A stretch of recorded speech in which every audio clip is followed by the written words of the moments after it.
नमस्कार, मैं हूं संजय शर्मा। आप देख रहे हैं 4 PM न्यूज नेटवर्क। अपने कुछ सवालों का समाधान आपसे चाहता हूं, कुछ राय आपसे लेना चाहता हूं,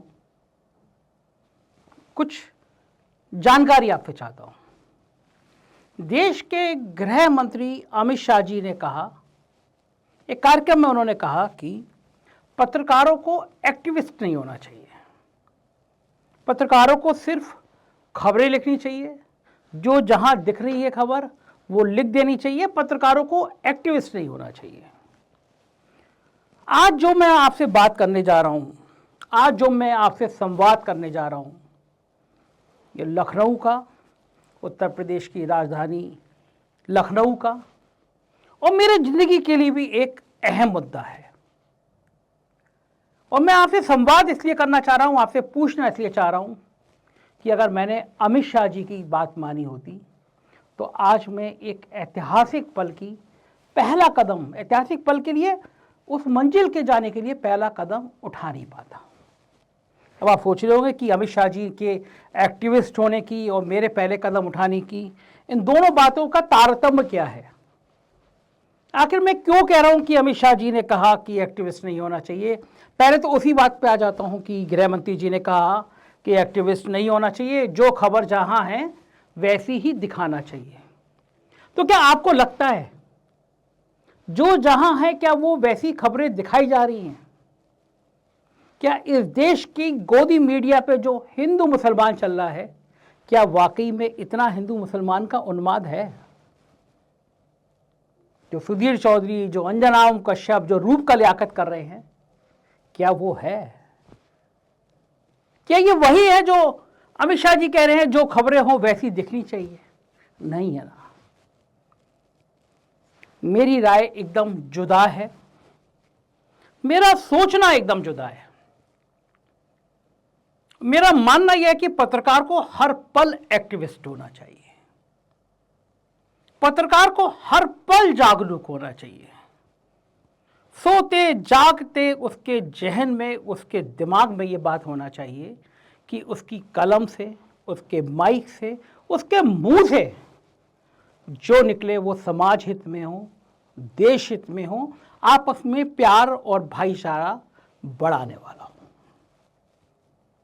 पत्रकार के मुंह से जो सवाल निकले वो सत्ता से हो, विपक्ष से नहीं हो। हमने जब पत्रकारिता शुरू की थी तो हमको सिखाया गया था कि सरकार जो बताती है वो विज्ञापन होता है, और हकीकत में सरकार जो छुपाती है खबर वही होती है। लेकिन अब क्या हो रहा है? अब सवाल सत्ता से नहीं, विपक्ष से पूछे जा रहे हैं। इसीलिए गृह मंत्री कहते हैं कि पत्रकार को एक्टिविस्ट नहीं होना चाहिए। अब मैं आता हूं आज के इस विषय पर जो मैंने आपके सामने मुद्दा उठाया है, उठाने जा रहा हूं, इस विषय पे आपसे बातचीत करने के लिए। आप में से जितने मेरे दर्शक हैं, लाखों दर्शक हैं, पूरी दुनिया में देख रहे हैं, क्या आप कभी कल्पना कर सकते हैं कि आपके पास 1 करोड़ रुपया हो और आप उसको छोड़ दें, 7-8 साल तक पूछे नहीं रुपया कहाँ पड़ा हुआ है, कूड़े के ढेर में बदल दें? सबका जवाब होगा नहीं। अगर आपके पास 100 करोड़ रुपया हो, आप क्या को कूड़ा होने के लिए छोड़ सकते हैं? जवाब होगा नहीं। 200, 300, 400, 500, 600, 700, 800, 900 करोड़ रुपया हो, क्या आप उसको कूड़े में, कूड़े के ढेर में डालने की सपने में भी कल्पना कर सकते हैं? आपका जवाब होगा नहीं। जब आप नहीं करते तो फिर सरकार ऐसा कैसे कर सकती है? आपको लग रहा होगा ना आज मैं बड़ा घुमा घुमा के बातें कर रहा हूं, तो मैं आज आपको ये बताने जा रहा हूं कि आपके और मेरे टैक्स के खून पसीने के 900 करोड़ रुपए पे सरकार कैसे आग लगा रही है, और फिर इस आग को बुझाने के लिए, आपके इन रुपयों को बचाने के लिए मैंने क्या किया, ये पूरा वीडियो आप सुनिएगा। और मैं ईमानदारी से आपके प्यार को चाहता हूं, इस पहल में आपका साथ चाहता हूं। मुझे प्लीज़ कमेंट में ज़रूर बताइएगा कि मेरी ये पहल सही है या नहीं है, मेरी ये एक शुरुआत सही है या नहीं है, और जो मैं काम करने जा रहा हूं वो आप सब लोग क्यों नहीं कर सकते, कि वो सरकार 800-900 करोड़ रुपए आपके मेरे टैक्स के पैसे पे ऐसे आग कैसे लगाई जाती सकती है। मैं शुरुआत कर रहा हूं, बता रहा हूं। मेरे पीछे एक बिल्डिंग देख रहे हैं आप और एक सज्जन देख रहे हैं आप। इन सज्जन का नाम है संजय सेठ। ये उत्तर प्रदेश की राजधानी लखनऊ के सबसे बड़े कॉलोनाइजर में एक हुआ करते थे। मैं इसलिए कह रहा हूं कि उन्होंने उस कंपनी से शायद अपना नाम वापस लिया। कंपनी का नाम था शालीमार। और ये संजय सेठ जी जो हैं, ये दो पार्टनर होते थे, संजय सेठ और खालिद मसूद, आज भी हैं। भले कागज में अलग हो, लेकिन धंधे वंधे सब एक साथ हैं। लखनऊ में आप कहीं मालूम कर सकते हैं। और शालीमार ग्रुप ने लखनऊ में बहुत सारी सोसाइटियां बनाई। ये उस दौर की बात है जब ये इन्होंने व्यापार बढ़ाना शुरू किया था। और खालिद मसूद तब मायावती जी के बहुत करीबी थे। यूपी के एक बहुत बड़े ब्यूरोक्रेट थे, मायावती के करीब थे, और खालिद मसूद उनके करीब थे। इन दोनों ने मायावती के टाइम में अपना व्यापार को बढ़ाना शुरू किया। सरकार बदली और समाजवादी पार्टी की सरकार आई। ये सज्जन हैं, बड़े इंपॉर्टेंट सज्जन हैं, अरबपति सज्जन हैं। नाम है मेरे नामा राशि, नाम है संजय और सेठ, संजय सेठ। तो ये हैं संजय सेठ, और ये मुलायम सिंह यादव जी के बहुत करीबी हो गए। और उसके बाद इनका कारोबार दिन दुगना चार गुना बढ़ता रह गया। लखनऊ के सारी बड़ी पार्टियों की, सारे बड़े हस्तियों की ये शख्स शान बन गया। नाम है संजय सेठ। मुलायम सिंह यादव पे पता नहीं संजय सेठ ने क्या जादू किया कि मुलायम सिंह जी की कृपा इस आदमी पे होती चली गई, और फिर इसका कारोबार दिन दुगना रात चौगुना बढ़ता चला गया। अब बात आई कि इसके कारोबार को और बढ़ावा कैसे मिले। इस सज्जन ने अपने और हाथ पैर फैलाने शुरू किए। और ये जो बिल्डिंग आप देख रहे हैं, इसका नाम है JPNIC,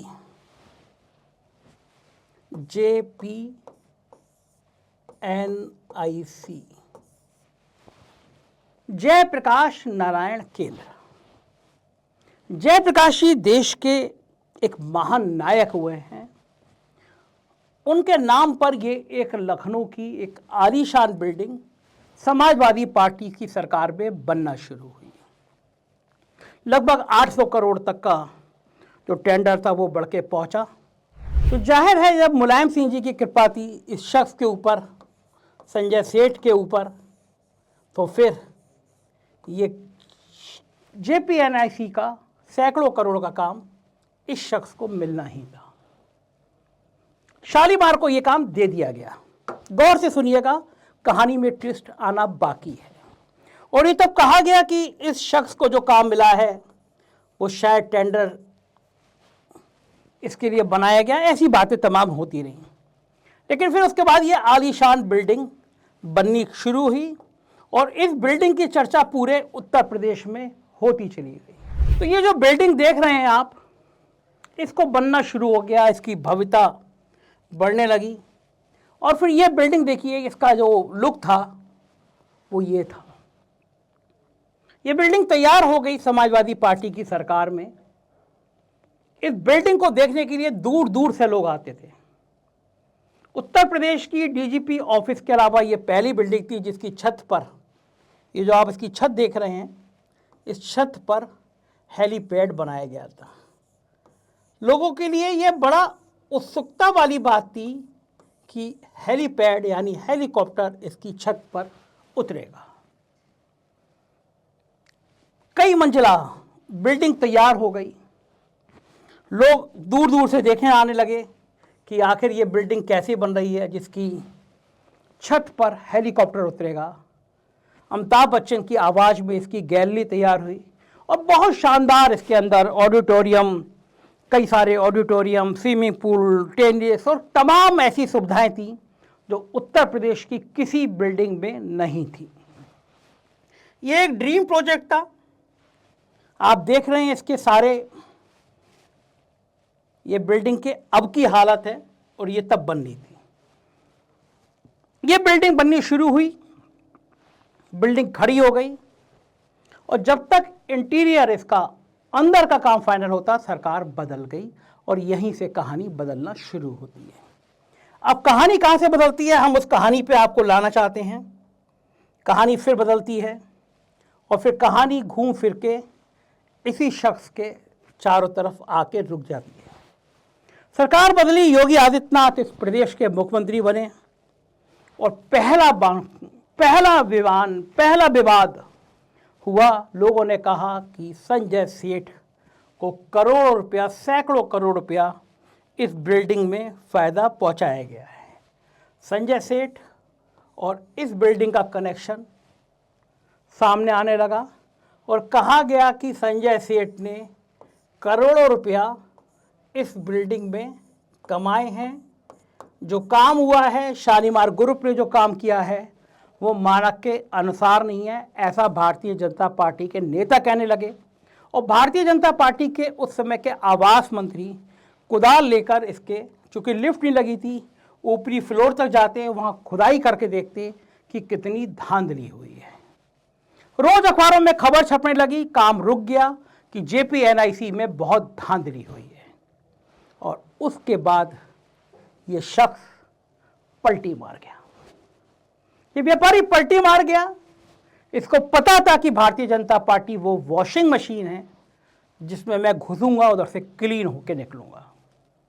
जनचर्चा है कि करोड़ों रुपए की डील हुई और ये शख्स भारतीय जनता पार्टी में शामिल हो गया जिसका नाम संजय सेठ है और फिर बाद में राज्यसभा का सांसद भी बन गया। लेकिन अब इस कहानी के बाद जिंदगी आपसे शुरू होती है। अब आप कहेंगे कि आपका क्या रोल है, यह आदमी सांसद बन गया, ये बिल्डिंग खड़ी हो गई, आपका इसमें क्या रोल है? तो फिर रोल आपका शुरू होता है। सांसद बनने से पहले जब जांच इसकी इंक्वायरी बैठ गई और जब यह आदमी पलटा तो वो जांच ठंडे बस्ते में चली गई। जांच ठंडे बस्ते में चली जाती, मुझे कोई समस्या नहीं है, लेकिन ये पूरी बनी बनाई बिल्डिंग पे काम रुक गया। यानी आपका 800-700 करोड़ रुपया, आपके मेरे टैक्स का पैसा, वो इस बिल्डिंग में आके रुक गया। अब मैं आपको वो तस्वीरें दिखाता हूँ। इतनी भव्य बिल्डिंग बन रही थी और उसके बाद इस बिल्डिंग की हालत ये हो गई। जगह जगह गंदगी इकट्ठी होने लगी। ये बिल्डिंग लगातार टूटने लगी। आप देखेंगे ये बिल्डिंग लगातार खराब हो रही थी, टूट फूट हो रही थी और बिल्डिंग में लगातार कई जगह से दरारें आने लगी थी। ये फोटो मैं आपको दिखा रहा हूँ। जाहिर है कि ये बिल्डिंग खड़े खड़े धराशायी हो रही थी। 1-2 महीना नहीं, 5-6 साल हो गए। जांच ठंडे बस्ते में चली गई, अधबनी बिल्डिंग खड़ी हुई, संजय सेठ MP बन गए और 700-800 करोड़ को सरकार भूल गई। आप सोचिए 800 करोड़ कितनी बड़ी धनराशि होती है। उस जांच में जो दोषी मिले, चाहे वो संजय सेठ हो या इंजीनियर हो या कोई हो, उनको फांसी पर चढ़ा देते। लेकिन बिल्डिंग तो बनाते। बिल्डिंग टूट रही थी, बिल्डिंग धराशायी हो रही थी, बिल्डिंग खराब हो रही थी और किसी को मतलब नहीं कि इतनी सुंदर से दिखने वाली बिल्डिंग इस हालत में आ रही है। अब मैं आता हूं अपने एक्टिविस्ट वाले रोल पर। मैं सड़क से लगभग रोज निकलता था, मेरा ऑफिस वहां पास में है। मैंने मार्च के महीने में मैं गया और मैंने इस बिल्डिंग पे एक रिपोर्ट तैयार करी। मैंने जो सवाल मैं आपसे आज कर रहा हूं, मैंने वो सवाल पूछे कि ये 700-800 करोड़ रुपया वेस्ट कर दिया गया, एक बिल्डिंग खड़ी है, इसको पूरा करके शुरू करा दीजिए, सरकार की आमदनी बढ़ेगी, 800 करोड़ का यूज होगा। मैंने रिपोर्ट दिखाई, कुछ नहीं हुआ। मेरे बहुत अच्छे लॉयर हैं, हैदर जी, मैंने उनसे डिस्कस किया। नौजवान लॉयर अभिनव पांडे, उनके पास में हम लोग गए। हमने प्रत्यावेदन सरकार को दिया। जो मैं कह रहा हूँ, अमित शाह जी के एक्टिविस्ट वाला रोल मेरे अंदर शुरू हुआ। मैंने अप्रैल के महीने में डिटेल के साथ सरकार को एक प्रत्यावेदन भेजा कि इस तरह 800 करोड़ की बर्बादी करना ठीक नहीं है, ये बिल्डिंग बनाई जाए। सरकार के कानों पर जूं नहीं रहेंगी। हमने दूसरा प्रत्यावेदन भेजा और कहा कि अगर आपने नहीं किया तो हम अदालत की शरण में जाने को मजबूर होंगे। इसके बाद सरकार में थोड़ी हलचल शुरू होती है, मीटिंग होती है, और जो मैं कह रहा हूँ कि मेरी ज़िंदगी का सबसे बड़ा मुकाम, फिर मैंने हाई कोर्ट में PIL कर दी, एक जनहित याचिका कर दी। और उस जनहित याचिका में मैंने कहा कि मेरे और आपके खून पसीने की कमाई के पैसे, देखिए कितनी सुंदर बिल्डिंग है जो ऐसे टूट रही है, ये देख रहे हैं आप, कितना कितना खराब लग रहा है ये। तो मैंने उस जनहित याचिका में कहा कि मेरे और आपकी कमाई के सैकड़ों करोड़ रुपया इस तरह खराब कैसे हो सकते हैं। आखिर मैंने हाई कोर्ट से रिक्वेस्ट करी कि किसी भी तरह इस बिल्डिंग को शुरू कराया जाए, और मुझे खुशी है कि मेरे इसी एक्टिविस्ट वाले रोल पर सरकार को हाई कोर्ट ने नोटिस जारी कर दिया। आप ये खबर देख रहे होंगे। हाई कोर्ट ने पूछा सरकार से कि आप 1 महीने के अंदर जवाब दें कि आपने अभी तक ये बिल्डिंग क्यों नहीं बनाई, इस हालत में क्यों है। आप मुझे बताइए, क्या ये एक्टिविस्ट होना खराब है? मुझको यकीन है कि सरकार को लगेगा, और सरकार के पास उपाय भी नहीं है। सरकार हाई कोर्ट से क्या जवाब देगी कि 6 साल से 800-900 करोड़ रुपया, जिसकी कीमत बढ़ते बढ़ते अब शायद 1000 करोड़ पहुंच चुकी होगी, इस बिल्डिंग को बनाया क्यों गया, बनाया गया तो शुरू क्यों नहीं कराया जा रहा। 1 महीने का समय सरकार को दिया गया है। ये मेरी ज़िंदगी की एक उपलब्धि हो जाएगी अगर मैं और आपके सहयोग से हम लोग लखनऊ की इस सबसे बड़ी बिल्डिंग JPNIC को शुरू करवाने में हमें कामयाब मिलती है। तो मैं चाहूँगा कि ऐसा एक्टिविस्ट हर व्यक्ति हो, ऐसा एक्टिविज़्म हर व्यक्ति के अंदर आए जो इस सड़ते हुए सिस्टम को जगा सके, सरकार से पूछ सके कि 800-900 करोड़ रुपया टैक्स के पैसा, गरीब का पैसा वो बर्बाद हो रहे हैं। और जो दोषी हैं, जो संजय सेठ हैं, वो भाजपा की वॉशिंग मशीन में जाके MP हो जाते हैं। इनके तमाम बड़े और कारनामे हैं, मैं आपको अगली रिपोर्ट में बताऊंगा। शालीमार समूह पे आरोप है कि उसने लखनऊ की तमाम सरकारी ज़मीनों पे कब्जा किया है। एक बहुत जगह एक अवैध पेंट हाउस बनाए हैं, उनको शमन करने के लिए डील चल रही है। मैं उसके लिए भी हाई कोर्ट में जाऊंगा, क्योंकि कोई बहुत बड़ा पूंजीपति, कोई बहुत बड़ा भूमाफिया, कोई बहुत बड़ा बिल्डर, अगर उसको ये गलतफहमी हो जाए कि वो सत्ता के इतना करीबी है, गलत काम कर सकता है, तो मेरी और आपकी ड्यूटी है कि हम उसको ये समझाएं कि तुम सिस्टम से ऊपर नहीं हो। लोकायुक्त है, हाई कोर्ट है, सुप्रीम कोर्ट है, जाके रिक्वेस्ट करें कि गलत चीज़ को रोका जाए, आम आदमी के पैसों का सदुपयोग किया जाए। तो मुझे ज़रूर बताइएगा कि मेरी ये पहल गलत है, सही है, मुझे ये करना चाहिए, नहीं करना चाहिए। और अमित शाह जी, मुझे यकीन है कि आपको भी ये यकीन होगा कि इस तरह का एक्टिविज़्म करने से फ़ायदा होता है। सुना है संजय सेठ अब आपके घर भी पहुंच चुके हैं। इनकी कैंट की एक कोटी की कहानी है, जो अमित शाह जी को ले जाकर उन्होंने एक विवादास्पद आदमी का सम्मान कराया। तरह तरह की कहानी है, मैं आपको बताता रहूँगा, लेकिन मुझे आपकी राय का इंतजार रहेगा। अपनी राय से ज़रूर अवगत कराइएगा। शुक्रिया, थैंक यू।